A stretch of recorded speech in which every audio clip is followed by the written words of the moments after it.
Crystal Asige is a nominated senator. She is in the Senate and she has been making boss moves. In addition to being a musician and well-known musician, she is now also a legislator. And she's been making boss moves in the Senate, representing persons with disability and championing the cause of persons with disability from the Senate. She's here. Good morning, Senator. Morning. Hey. How are you? Karibu sana to Kenya's biggest conversation. Asante. It's a very serious room. Like the atmosphere is just like, wow. How about the seat? It's warm right now. I hear that it's going to get hot, right? So, but I'm happy to be here. I've always looked forward to coming here. This is my first time, those who don't know. But it's got this format of like the Breakfast Club from New York. 3 presenters. I love it. So I'm excited. Karibu sana. Asante. Karibu. CT has the day's proverb. He always has a proverb every week from proverbs from one country every week. Yes, our proverbs for this week are from the country of Libya.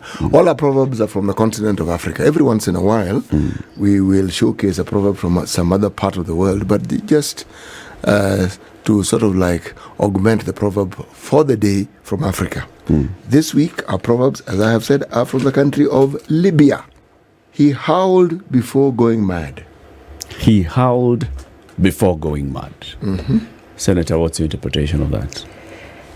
My first reaction is that you can usually see or you can hear that someone is called for help before they go to the extreme. He howled, meaning there were signs, there were inclinations of struggle or some sort of discomfort before he went mad. So I suppose for me the moral would be that pay attention to people, even the smallest of changes, pay attention to them. But for people ignoring or not heeding to the howling, he'd not have gone mad. Actually, I've got one that's related. Can I give you mine? Yes. That I heard recently? Yes. Anxiety is the dizziness of freedom. Hey. Dizziness. All right. Next you fall. Anxiety is the dizziness of freedom. The idea being, from my interpretation, that when you have too much freedom, it turns into anxiety, because as human beings we need to be busy. We're not really that comfortable in so much freedom, and so it sort of turns into anxiety. It's the dizziness of freedom. Do I hear you to be saying that democracy is not really that good if it's practiced to the fullest?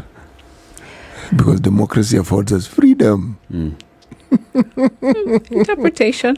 Yes, it is. Senator, you were in the news last week. Was And with something that was happening in the Senate. So there was a committee that was investigating the impeachment by the County Assembly of Siaya of the Deputy Governor of Siaya. The committee had done its report, had presented the report to the House, and you stood up and you said, you know what, I haven't interrogated this report because it has not been presented to me in a manner that I would be able to consume it. And of course, the Speaker of the Senate, Amason Kingi, took issue with that and saying, you should have, by the time the Senate clerks were actually sharing out the report, they should have remembered that you also are in the House and you need to be able to access it. Is this something that happens a lot, or was it just this one because of probably time and rushing and all? It's not just happened once. I have to also give a disclaimer that Parliament, both houses, around the corridors, there's a lot of accessibility. They have done actually a really good job in terms of the physical accessibility of Parliament and the areas around it, surrounding Parliament. I think the gap is where historically they have been very used to, or they have been more used to having members of Parliament with physical disabilities. So sensory disabilities, neurodiverse disabilities have not really been catered for or fully looked into in terms of how do we make this place as easy to interact with as possible for a deaf person, for a blind person, for an autistic person, for someone who maybe has Down syndrome, etc., etc. So the physical building, yeah, sure, there's ramps, there's wide corridors, there's slip-resistant flooring, there are wide entrances, pathways, all of it, all the stuff is there. It's just that I think when you're encountered with, or when you get in touch with something that's new, it takes a bit of time to get used to. But that issue of having accessible documentation, it wasn't like I was asking for bells and whistles, It was just, hey, please, I would really love for these documents to be given to me in soft copy. I wasn't asking, I'm not actually a Braille reader. Many people don't know that. I'm not a Braille reader because I was not born with a disability. So my disability, I acquired it later in life when I was already, very tech savvy, or rather I was leaning toward tech. So when I became blind, I just followed that same route.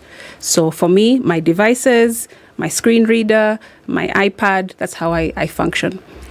So if I were a Braille reader, though, imagine all of those documents, the standing orders, the order paper, every single thing in the library, all the bills that I'm working on, whether they're draft 1, draft 2, draft 3, they would have to find a way, and an effective way, and a quick way to then turn it to Braille. So in fact, I'm doing them a bit of a favor.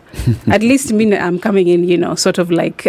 You're halfway. Yes. So the day that there is a member of parliament who is a Braille reader alone, then they hopefully will be more ready. So that's I'm just trying to make it better for the next person. That's in my mind what I'm doing. Is it possible for you to talk a little bit about how your disability came about? Yeah, sure. So I have glaucoma.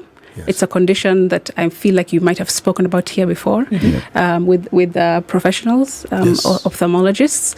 And so I wasn't born blind. It was in high school that I started to realize that my eyesight was, not as good as it should be. I used to be an avid, and I still am, a sports fan. I used to, be on all the teams, house captain, sports captain, extracurricular captain, all those things. But it was doing those things plus the singing, the acting, the being on stage, reading scripts, when I realized, when I read the script, like I've got to squint. Or now that I'm in class, I used to be a backbencher. Every semester or every term you see me moving a bit more forward, bit forward. And then I would try to cope by doing things like hiding, basically. Hiding in the sense of, no, sir, I don't really want to talk today. Or coming late to class because I know that the first person, when you come on time, you'll be asked to stand up and read, the prayer or something. So I used to have these coping mechanisms so that nobody would really know. I didn't know what was going on with myself. And then also, kids are brutal. Right? When you're different in any way, shape or form, it's not like they're like, oh, you're different, let's try to understand it. They're just like, you're different. Let's tease it.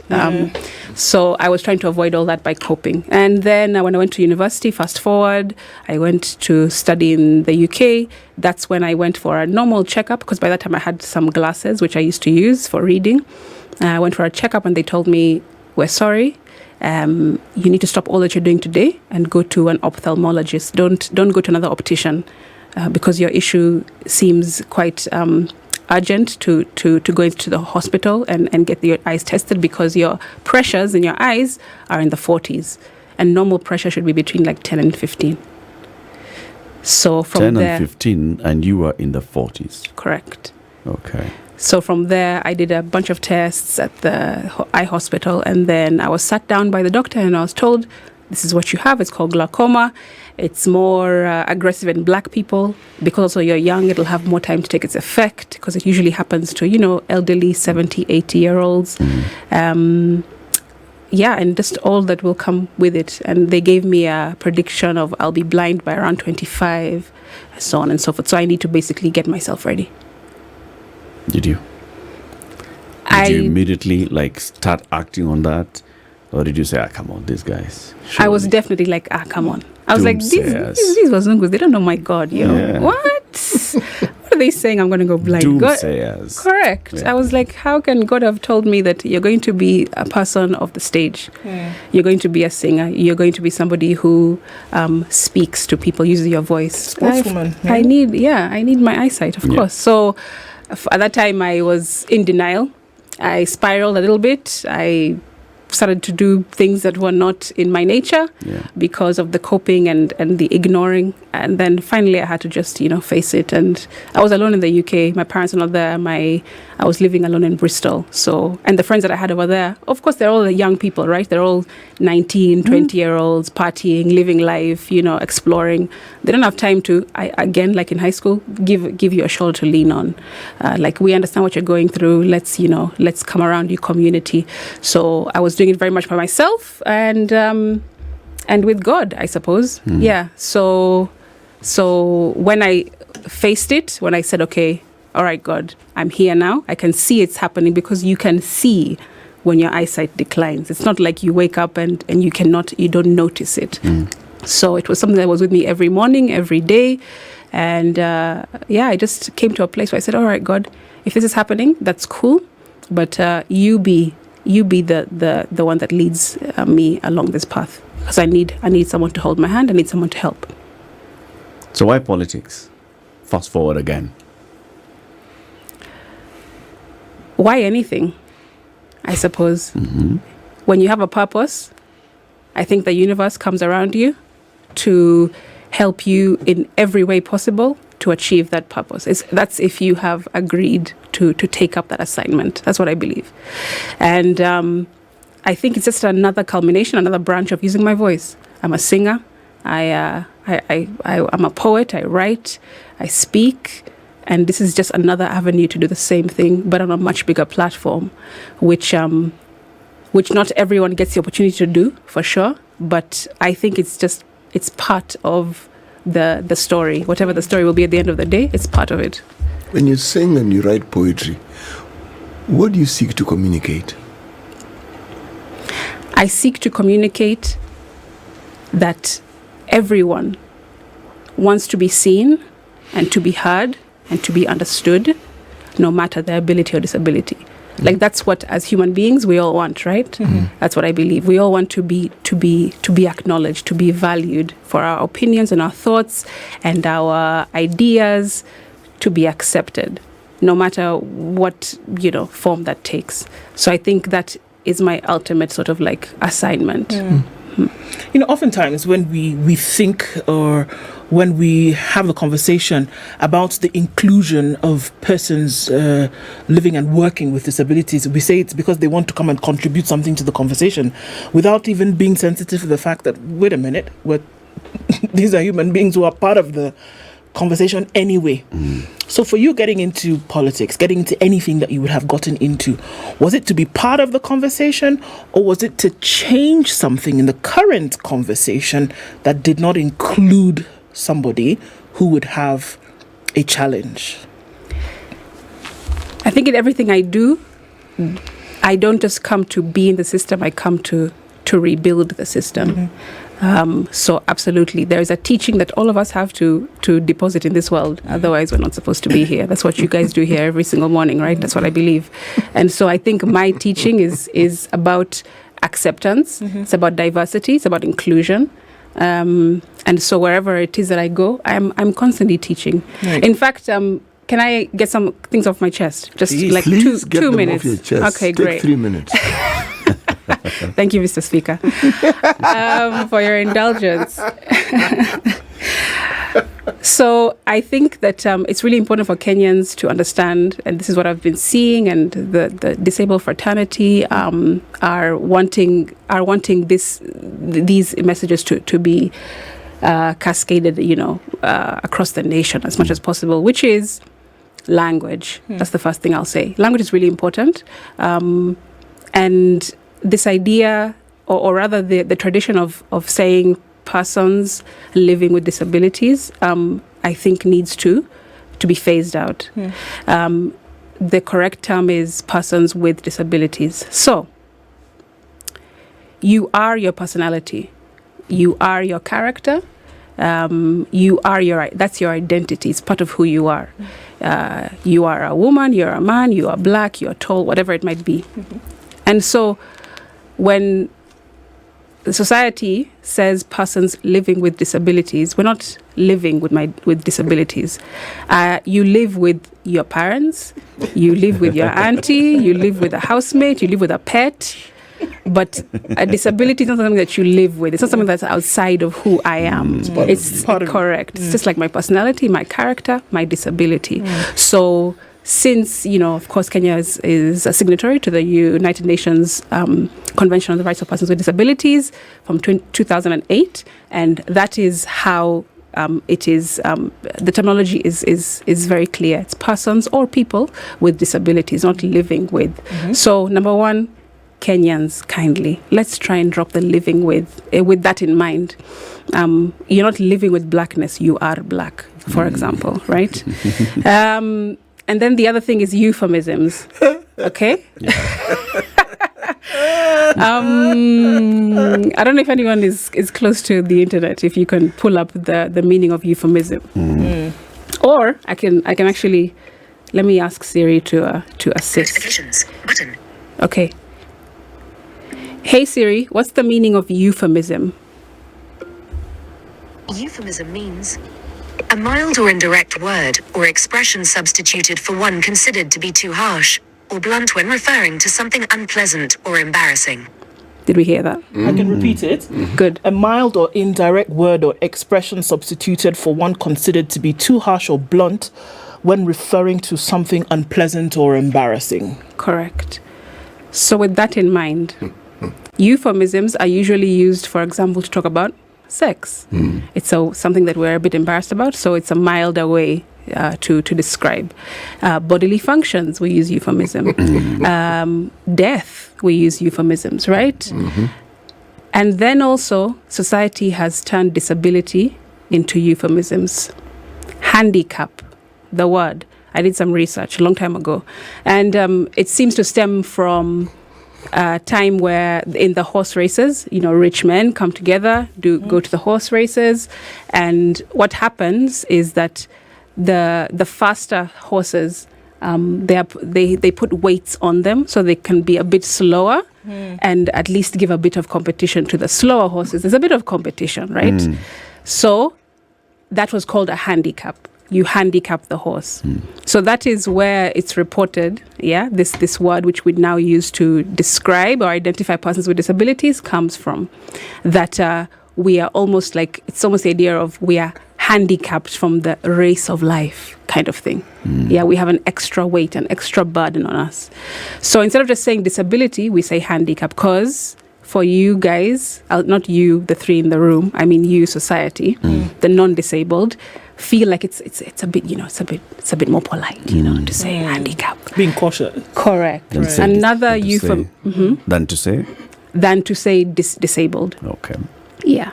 It makes you, non-disabled people, feel better about acknowledging us by but it saying doesn't handicap. better the situation of the disabled person. Correct. Okay. So handicap is a euphemism in disability. Differently abled is a euphemism. Diffability instead of disability. Diffability. Handicapable, I've heard that as well, being used. All of these euphemisms then sort of water down our humanity. That's what I believe. And in fact, there's a report that I read that shows that the two most hated words by the disabled fraternity is handicap and differently abled. Because, we're all differently abled.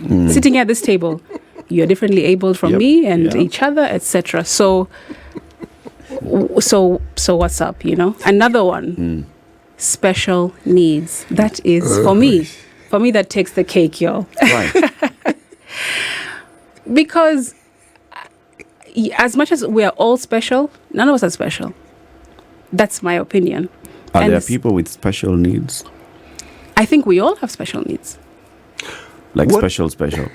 What then should be the term that is non-offensive, non-condescending, and actually gives the humanity part of everyone its rightful place? Person or people with disabilities. That's it. That's it. Yeah. And instead of saying that somebody who has sight disability, if you said someone was blind, would you be rude? No, because that is the neutral term for that condition, if that person is indeed blind. For example, I call myself a visually impaired person, VIP. That's what I refer to myself, because I am visually impaired.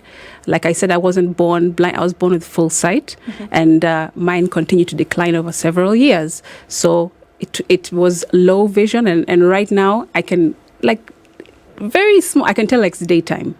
That's about it. I can't see any of you or anything. I'm sure that you're looking beautiful and handsome and all that, but I can't see, right? So I'm low vision, therefore visually impaired. Other people will prefer just to be called blind because they see nothing and they haven't ever seen, or whatever circumstances led them to that place. A deaf person would rather be called deaf than hearing impaired or hearing impaired, for example. So I think just calling something what it is, and then also realizing that everyone is an individual, and the way you want me to call you Eric Latif, because that is how you identify yourself. I don't just come and call you Stanley Mbogwa. No. Right? Because. Just because. Yeah, correct. Yeah, so I have to come to you and figure out, okay, what is it that you prefer? And then from there, take that cue. Is it off your chest now? Those things are off my chest. I mean, there's so much more to say, but I have two questions. at least those. So, disabled is not a bad word. No. So can you say this is a disabled person? This or is a must person. I say a person with disability? Yeah, that is the terminology that is used worldwide. Okay. You take issue with special needs. Yes. Now, of course, you know our education system has a category of schools that are called special needs schools. Right? Do you take issue with that as well?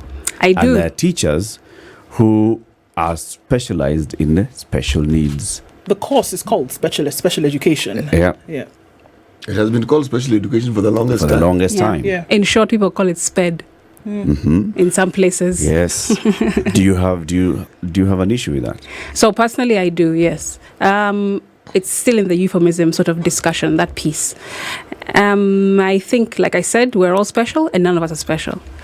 And saying special needs then connotes that this person here, Crystal, needs something extra. We need to pay extra attention. And it's not like a positive extra. It's more like a negative extra, the way it is used in society, the way we've been socialized, right? And so when you do that, you're segregating that person further than just saying that is a learner with a disability, or that is a disability professional instead of a special needs teacher. So right now in Senate, I am co-sponsoring a bill which had originally a title of Special Needs Education Bill. Yep. I came in and I kind of like rocked, shook up the place. And I said, yeah, well, according to this research, and this is what's happening around the world, progressively speaking, XYZ. I did a whole presentation. I did all the stuff. And I said, if we are writing law that is supposed to be progressive, that is supposed to be forward-thinking, we need to make sure that language is also considered very, very strongly. This needs to turn into learners with disabilities. Okay. Yeah, So now the bill is the Learners with Disabilities Bill. correct. Our guest is nominated Senator Crystal Asige, who is co-sponsoring a bill in the Senate about learners with disabilities. Senator, when you started the conversation, you spoke about the various forms of disabilities and how we see them. Physical disability, we're used to that. We see it. And then there's the sensory disabilities and the neurodiverse disabilities. Now, for learners with physical disability, again, can be seen, can be identified. Neurodiverse disabilities for learners in schools across the country. How are those picked out? They're really misunderstood, I have to say. And what should ideally be happening is that if a parent or a guardian or a caregiver at home suspects something that they're not used to seeing in their learner, the young person or whoever it is, they need to take them for an assessment. So there are not many assessment centers, unfortunately, in Kenya. In Nairobi, the most popular one is Kise. and you're able to go there and assess your learner and have them then place them in an appropriate school or education system, whether that be vocational or otherwise, right? And that's how it should go ideally. But because of this lack of information, traditions, all types of societal barriers that have been going on for, since Adam, that's not something that is normalized in Kenya. And in fact, in this bill and other bills that I'm working on as well, we're saying we need to have more resource centers across the different counties so that somebody doesn't have to go from Wajir all the way to Nairobi to assess their learner to find out, is this something that I think it is, or what is it really, so that they can be placed in an appropriate educational system. And but that needs budget. Every county will then need more allocation so that we can put up these resource centers and have them equipped and have trained staff there and mobility devices, all the things. And so this is something that I'm hoping will be realized through this bill, Learners with Disabilities, and also I'm sponsoring the Persons with Disabilities bill, and I'm also sponsoring Kenya Sign Language bill and the Startup bill. And all across whatever I'm working on, I need to make sure, or rather I'm making it intentional, that there is a through line of diversity, of making sure that everyone that could be seen or could be reflected in this piece of legislation is included. Okay. By virtue of the fact that these are 4 bills that you've mentioned already, that clear that there is a need, a huge needs, and now saying these things need to then be put into law in order for certain things to happen, to make certain provisions for people with disabilities across the country, across sector. What does that tell us then? That in terms of making sure that people with disabilities are cared for, it is not, number one, priority, so the necessary funding is not given? Or what does it tell us? That these things are not in law, that these things are not recognized? What does that let us know? It's not a priority, or what? I think not a priority is definitely one of those, the top 3. I'll tell you that, so right now there is a Persons with Disabilities Act. It was enacted in 2003, pre-constitution, right? And the genesis of actually that act is that former President Mwai Kibaki at the time acquired a disability, right? And because he acquired a disability, he then, through personal experience, realized, whoa, there's a huge gap in this country for disability provisions and advocacy and legislation. And it was through his personal effort, because he was experiencing the thing, that he decided to prioritize it. Now, if that's what it takes for any change, any shift to be made, we will be here until 2000 and I don't know what. Because it cannot be that somebody in power or somebody who has the ability to change something has to go through something so they realize this is important to prioritize. That shouldn't be the case. And of course, we thank the efforts of our former president, of course, because otherwise we wouldn't even have anything at all in law. But now that needs to be repealed, and that's what I'm doing. I'm actually calling for a repeal through my PWD Act, because 20 years old, that thing. There has been many advances in technology, in advocacy around persons with disabilities. It doesn't even take into account the UN CRPD, which I talked about, because UN CRPD came about in 2008, and that act is 2003. So prioritizing absolutely is important, but then people, let's not wait until you're in the situation to see, okay, this situation needs to be looked at. Do you think, let me just backtrack a bit, every time we are informed that when lawmakers begin their work for taking oath of office and thereafter, there are very many trainings that they undertake to understand standing orders, sitting orders, all these things that you people have when you're going about your business. Dressing orders, language orders, marching orders, all those things, obeying the president orders, things like that. Do you think that it might be useful if lawmakers in both the lower house and the even lower houses were actually sensitized, that's the word they like using, but I would prefer trained and taught to understand these concepts and what it is that people who live with disability, people who have disability, go through on a daily basis. So that even when they're talking about it in Parliament, it isn't this subject that you talk about because you have to talk about it. Yeah, When you talk about, no. You talk about it because you've understood it. Correct. I think that's really important. And actually, I'll say it again. That's the way I said it in Senate last week, as has been pointed out by Eric. Sensitivity training is super important. And I have actually written letters within Senate saying, hi, can we have this type of training? I'm actually trained in it. I have been doing it since before I rocked up here, and I will continue to do it even after this time passes. It's really important to have diversity and inclusion training, sensitivity training, to sit down over X amount of time and go through your unconscious biases as a human being. What are they? What did you learn when you were a kid? When your parents used to hush you away and hustle you away from a person with a disability. What did that mean, or how did that sit in your subconscious? And how does it then make you act today as a fully grown adult in those scenarios? What do you think about diversity in general, not as disability, but as someone who's different from you? When you see a Rastafari, what's your immediate thought, for example? Cannabis. Without you being embarrassed or what? Bangi. They're high. You see what I'm saying? Yeah. So those things need to be first rooted out in a safe space like this one. Yes. And then from there you have to relearn. Okay, you have to unlearn, which is what I always say, and then relearn, because that's what I had to do myself. Like I said, I wasn't born with this, so I didn't know all the stuff that I know today, and I had to let go of the thing or suspend what I thought I knew about the world, so that I can then be able to be retaught way more. And so that's something that needs to happen in Parliament across both houses, like you have said.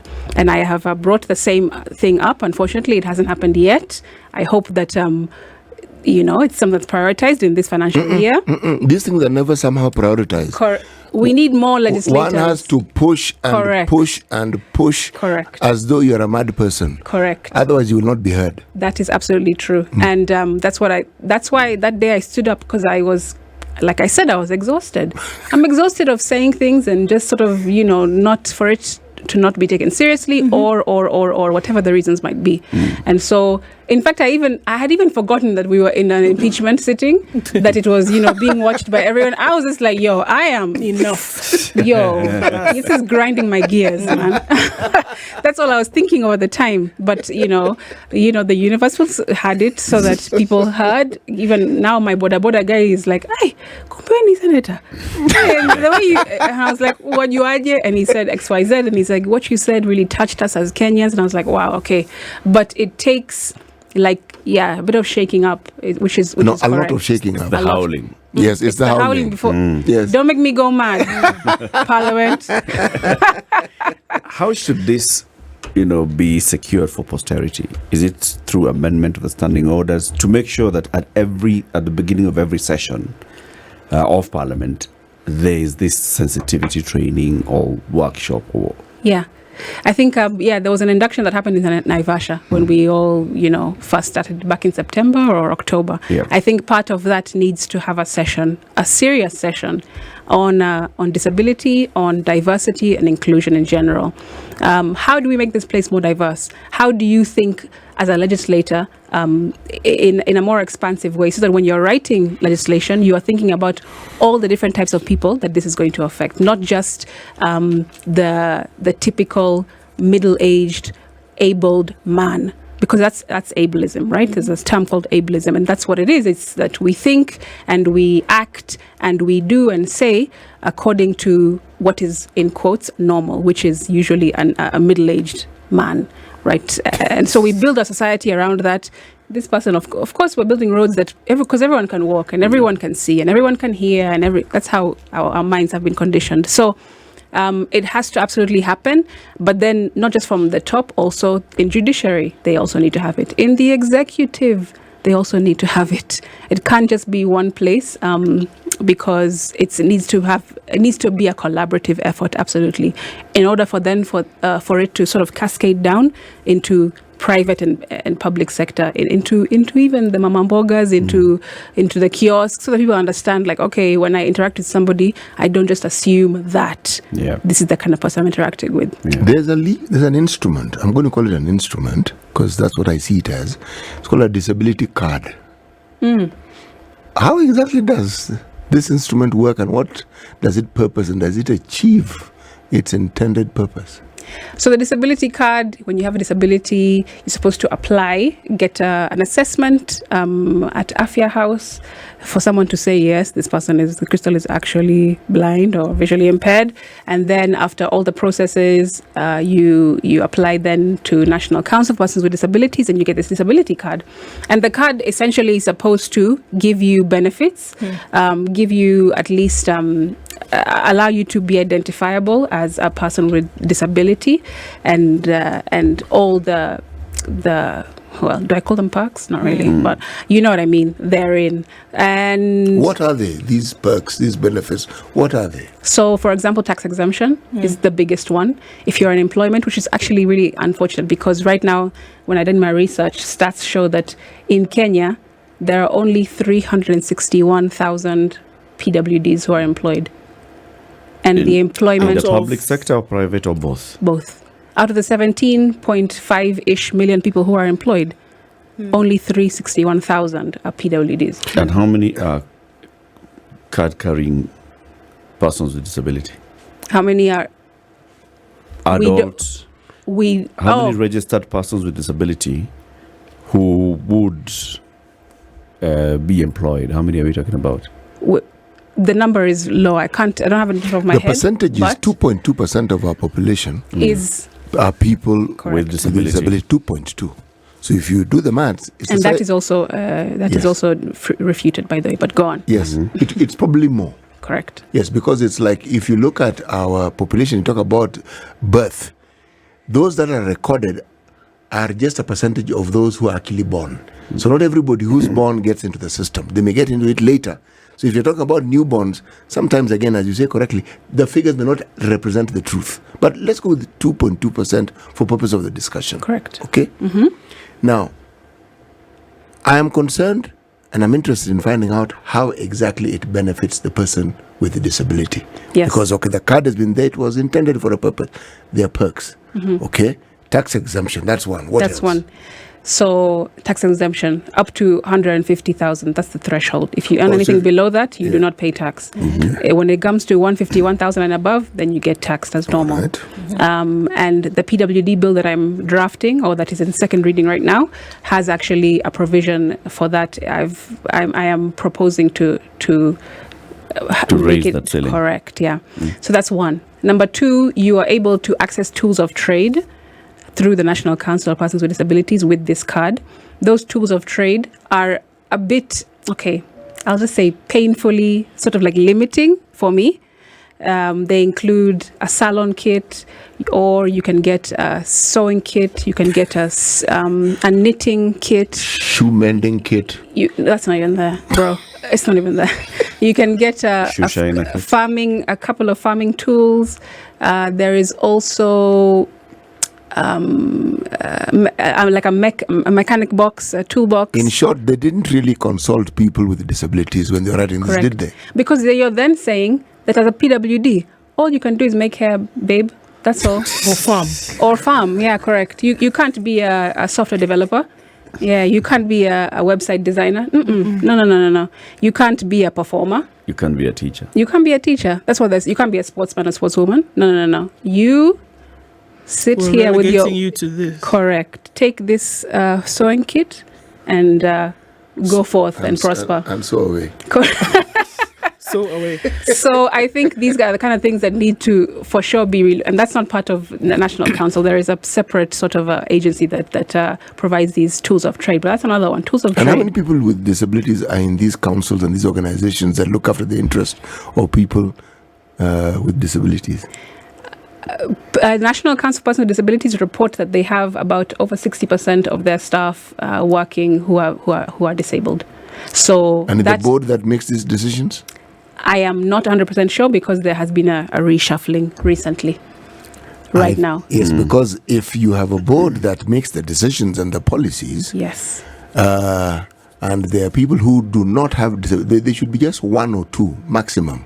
The rest of the people need to be people with disabilities, because it is you are talking and discussing matters that pertain to them. Correct. Yes. So we need to be in those seats. Yes, and those you need to be the decisions. majority, because your voices need to be heard. Yes, and so in the PWD bill, that is a provision that I have put in there, that there needs to be a categorization or how you constitute the National Council Board has its provisions within the PWD bill that I'm drafting. So within that, there's also something that I also want to educate people on, which is discrimination within disability.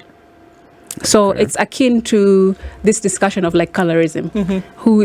Me, I'm black, but you're blacker, you're lighter, and and all the things that happen therein, right? It's the same thing in disability, because people unfortunately look for or seek to work with or assist the disabilities that are less disabled.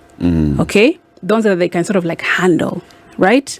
So you'll find companies who have quotas or policies on diversity, and they're like, yeah, we have 4 persons with albinism in our company, but okay, that's fine. Albinism is absolutely a disability. However, that means that you're not really making the biggest effort to make your organization inclusive by putting in a lift, by making sure that your documentation is accessible, to make sure that you have strategies in place to bring in more diverse disabilities within the organization, for example, right?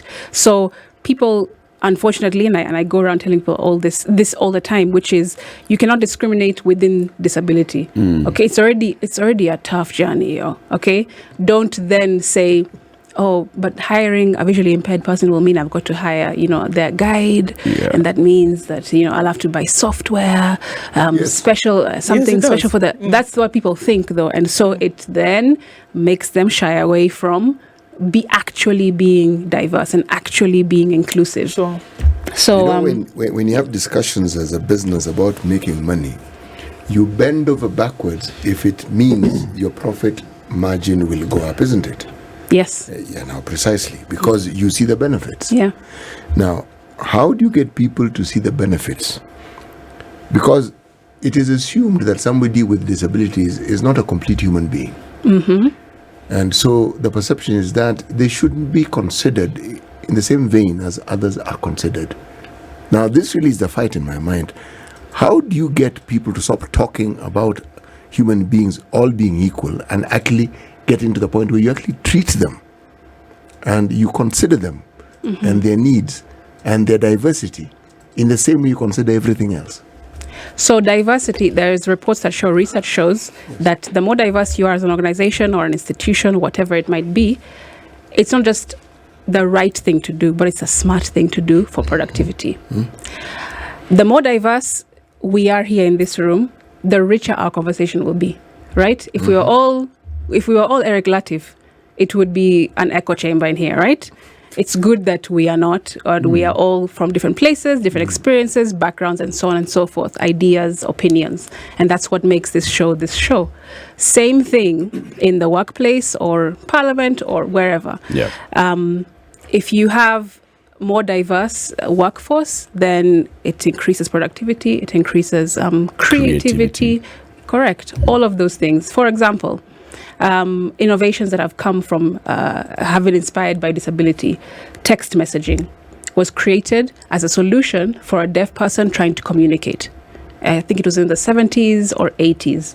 Of course, a deaf person cannot pick up the phone and ring, so they needed an alternative. And so the creation of text messaging came along. And now in 2023, All of us in this room text like there is no tomorrow. In fact, we prefer texting than It's our calling. primary mode of communication. Correct. Yeah. And so that is a best practice because it is a solution for somebody who needed a problem solved, which is all a disability is. I am unable, I am disabled to do something, so I need a solution to this problem. Right. When you think that way, then you become more creative and then you think of a solution that then helps everyone. Same thing with the remote control. It was an innovation for, I believe, it was an innovation for mobility. Instead of standing up and, the old box, our old analog TVs, instead of standing up and, moving the whatever and pressing the buttons to change the channel, whatever, a remote control was used. And now we are all sitting in our recliners doing the thing with our remotes, right? Yeah. There's so many examples. The automatic car. It's all about inclusivity. Yes. Think broadly. Make sure Correct. that you're diverse. Correct. Senator. And you will actually see the results double. Yeah. It's good. It was good having you here. You said it was the first time. It's not the last, right? So we'll I've only invite you scratched the again. surface. There's many other And things again. that Oh, are on my yes. chest, but Yes. but yeah, we're back. We will invite you. Thank you very much. This is the Situation Room, the only way to start your day.